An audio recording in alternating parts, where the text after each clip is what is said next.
All right, Shalom. We're back with another lesson. All right. So before we start, I'm gonna give all praise, honor, and glory to Yahweh, Bahashem, Yahweh Shai, Bahashem Rakakwadash. Double honors to the apostles, elders, and bishops of Great Millstone who teach and rule well. Peace and salutation to you, the hopeful elect. And shalom to sincere sisters out there listening, watching, and learning. All right, may the choice of election come upon all your households. All right. And I'm back with another one. All right. And this one is going to be named Your Silver and Gold Won't Save You from the Lord's Destruction. All right. And that silver and gold goes to money. All right. And I say that because I just did a video on the Mark Zuckerberg. He's building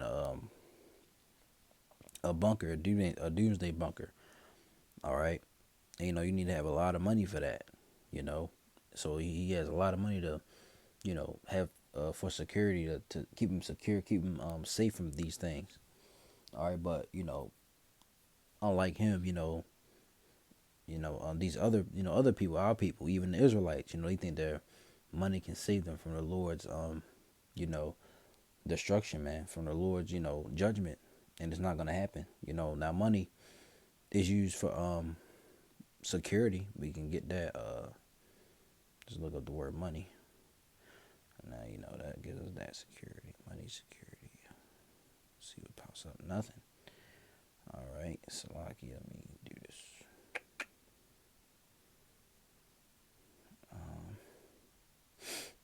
It's a lot. I forgot what. I think it's First Timothy or Second Timothy is one of them. 6. Let's try this. Yeah, NLT, so we can see.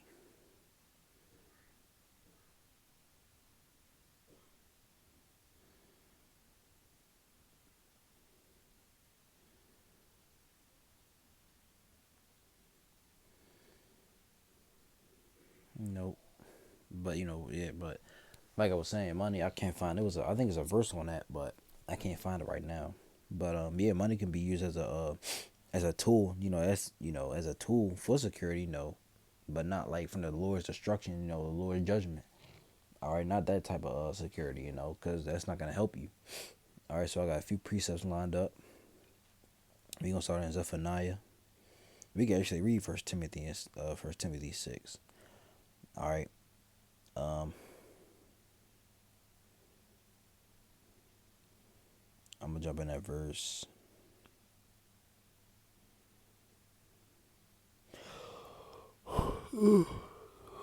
Excuse me, y'all. First Timothy 6 and 7. For we brought nothing into this world, and it is certain we can carry nothing out. And having food and raiment, let us be therewith content.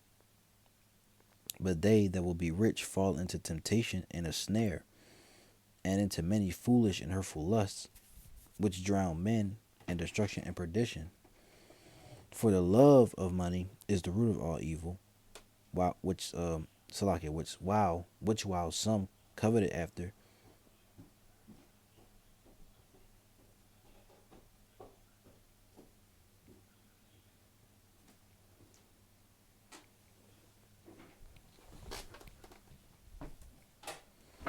Salaki, y'all distractions, stuff like that. It annoys me. Let's reread that. Let's reread this. It says, First Timothy 6 and 7. For we brought nothing into this world, and it is certain we can carry nothing out. And having food and raiment, let us be therewith content. Right. We brought nothing into. We didn't bring anything to this world. We can't take nothing out. That's a fact. You didn't bring nothing into this world. You didn't bring no money. You didn't bring no precious stuff with you. You can't. It's not going nowhere, and you can't. When you die, you're not taking it with you. It says having food and remnant. Let us be there content. Let us. Those of us who are truly sincere in this truth, we live a simple lifestyle. We do what we gotta do. Go to work. School, whatever it is. Make our money. The little money we have, and we got food, we got clothes, we got a roof over our head. The Wadi How Bashim Yahweh Shai. All right, so we're content with that. We all right. But people out in the world, they want more. You know, verse 9. But they that will be rich fall into temptation and a snare, and into many foolish and hurtful lusts, which drown men in destruction and perdition. For the love of money is the root of all evil, which while some coveted after, they have erred from the faith and pierced themselves through with many sorrows. All right. So a lot of people, think they want to stock up get all the money they can. They want to run this rat race. All right, get all the money they can so they can be good in the times of trouble. You know, but the Lord can take all that away. The money's gonna go digital anyway, so it's not gonna matter, right? So now let's go to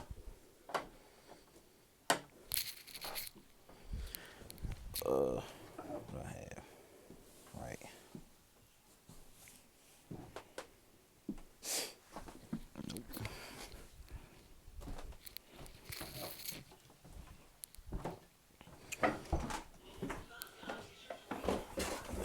So I get hold on.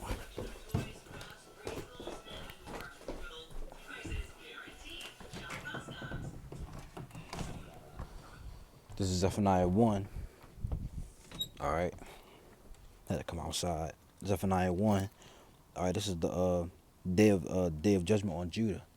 Okay, you can go read this whole chapter to yourself or for yourself. I'm gonna start at 14. The great day of the Lord, whose name is Yahweh, is near. It is near, haste too greatly. Even the voice of the day of the Lord, the mighty man shall cry there bitterly. That day is a day of wrath, a day of trouble and distress, a day of wasteness and desolation, a day of darkness and gloominess, a day of clouds and thick darkness, a day of the trumpet and alarm against the fenced cities and against the high towers.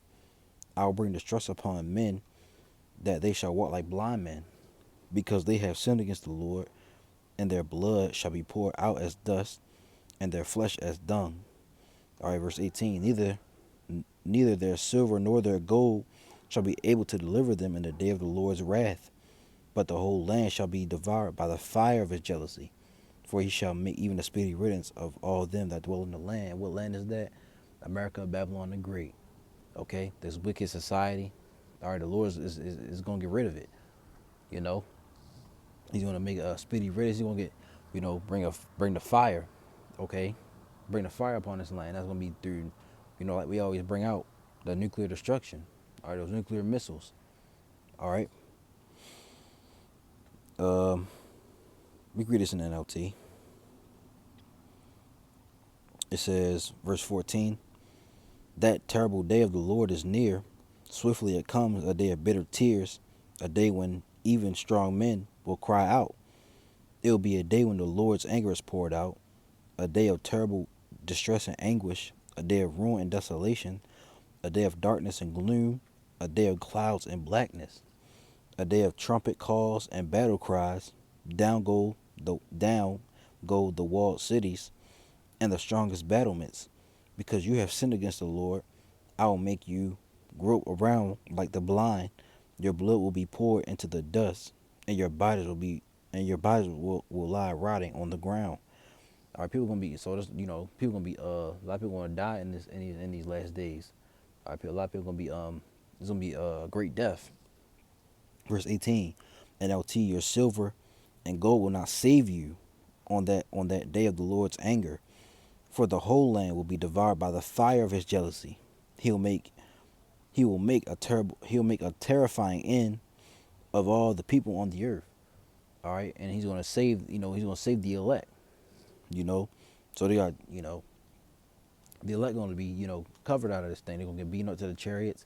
All right, for a little while. Isaiah 26 and 20. All right.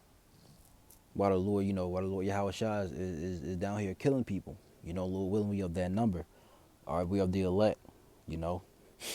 So let's get Proverbs 11 and 4. KJV, it says, riches profit not in the day of wrath, but righteousness delivereth from death. All right, Your money is not gonna is not what's gonna save you. Okay, your wealth, your riches, they're not gonna profit you in that day of the Lord's wrath. Righteousness, keeping, listening to the Lord. All right, listening to the men that He sent, the prophets. Okay, that's what's gonna keep you, you know, delivered. That's what's gonna keep you delivered from being killed. All right, the NLT, riches won't help on the day of judgment, but right living can save you from death. And what is right living? Following the laws, statutes, commandments to the best of your ability. Okay, listening to the Lord Yahweh, following in the footsteps of Yahweh Shai. Okay, trying your best to live a righteous life. Okay, not doing wickedness, or not committing sins. All right, I'll read verse 5. The righteous of the perfect shall direct his way, but the wicked shall fall by his own wickedness. All right, let's get Ezekiel 7.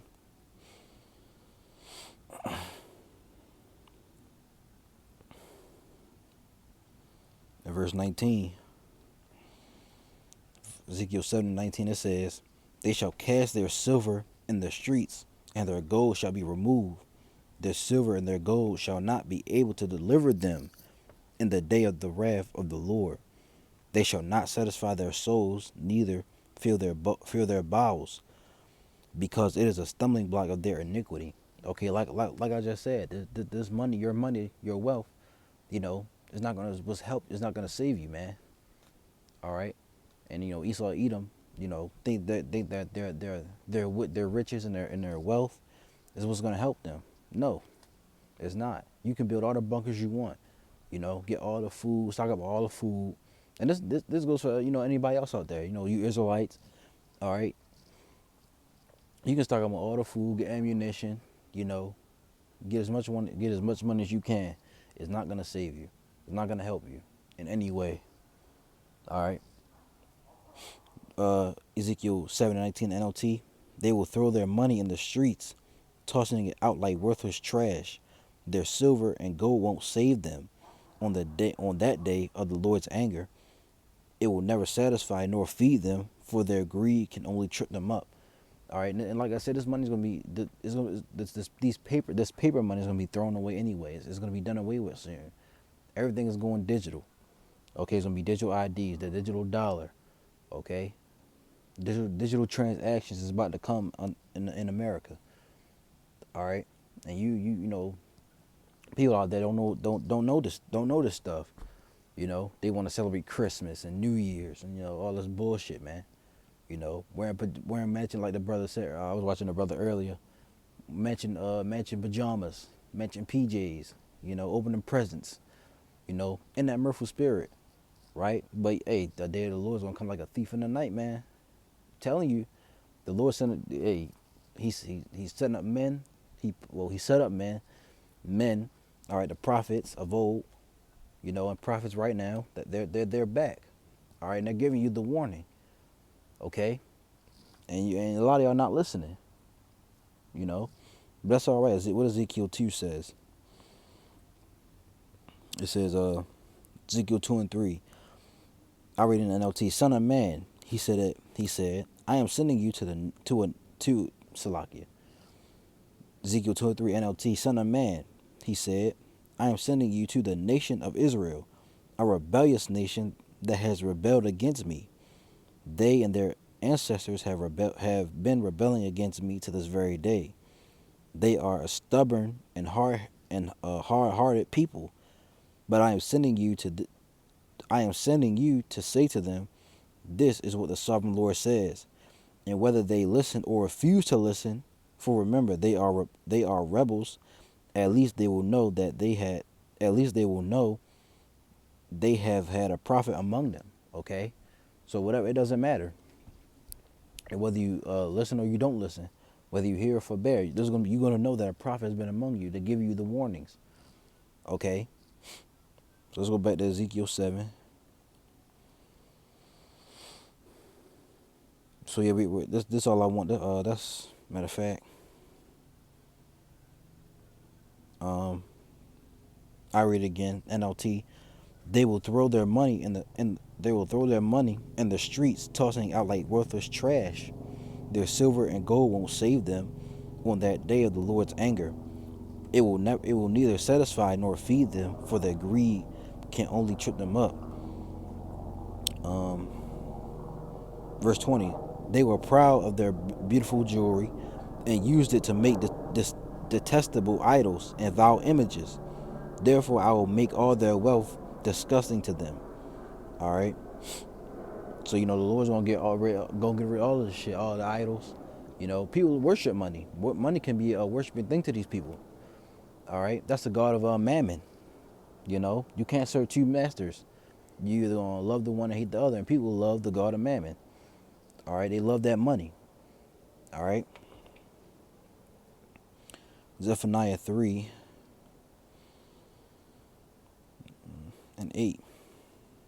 But you should all know this. It says, therefore, wait ye upon me, saith the Lord, until the day that I rise up to the prey. For my determination is to gather the nations, that I may assemble the kingdoms to pour upon them my indignation. Even on my fierce anger, for all the earth shall be devoured with the fire of my jealousy. So we're gonna wait upon the Lord. All right, Lord willing, we of the elect. We are of the elect, but we're waiting on the Heavenly Father and His Son Yahweh Shai. All right, that's who we're waiting on. We're not, we're getting ready in the spirit. We're getting ready spiritually, not carnally. And let me say this, you can stop going, little food, little water, right? But the Lord's what's gonna get you through this, okay? He's gonna like you said, His servants are gonna eat, so you're gonna be the elect gonna be good regardless.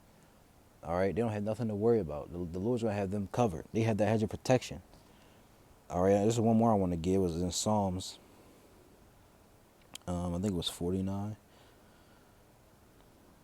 Let me see. Yeah, Psalms 49:6 in the KJV. It says, "They that trust in their wealth and boast themselves in the multitude of their riches, none of them can by any means redeem his brother, nor give to the Most High a ransom for him. For the redemption of their soul is precious, and it ceases forever, Salakia, that he should still live forever, and not see corruption. For he seeth that wise men die like the wise, Salakia. For he seeth that the wise man dies likewise the fool and the brutish person perish, and leave their wealth to others." All right, so like we read in 1 Timothy 6, you can't take this wealth with you. All right, it's gonna and these elites they marry within them, within the top class. They don't marry somebody down below, right? They're gonna stay within themselves. They want to keep that line going, right? NLT says they trust in their wealth and boast of great riches, yet they cannot redeem themselves from death by paying a ransom to the Most High. Redemption does not come so easily, for no one can never pay enough to live forever and never see the grave. Those who are wise must finally die, just like the foolish and senseless, leaving all their wealth behind. All right, and that's it, man. All right, this your wealth is not gonna profit you in the day of the Lord's anger, in the day of the Lord's wrath. All right, what's gonna profit you is living righteously. All right, repenting. Turning to the Lord Yahweh Bashim Yahweh Shai, fasting. Keeping the laws to the best of your ability. All right, and have faith. That's the ultimate thing. Having faith. That's what's gonna keep you. That's what's gonna keep you. That's what's gonna save you. Really, your faith. Pray to the Lord. Give you that spirit of courage and faith. Strengthen your faith in these latter days. It's gonna get evil out here, man. All right, so with that, I'm gonna close. I'm gonna give all praise, honor, and glory to Yahweh, Bahashem, Yahweh Shai, Bahashem Rakak Wadash. Double honors to the apostles, elders, and bishops of Great Millstone who teach and rule well. Peace and salutations to you, the hopeful elect, and shalom to the sincere sisters out there who are listening, learning, and watching. May the choice of election come upon all your households. Until next video, Lord willing, shalom.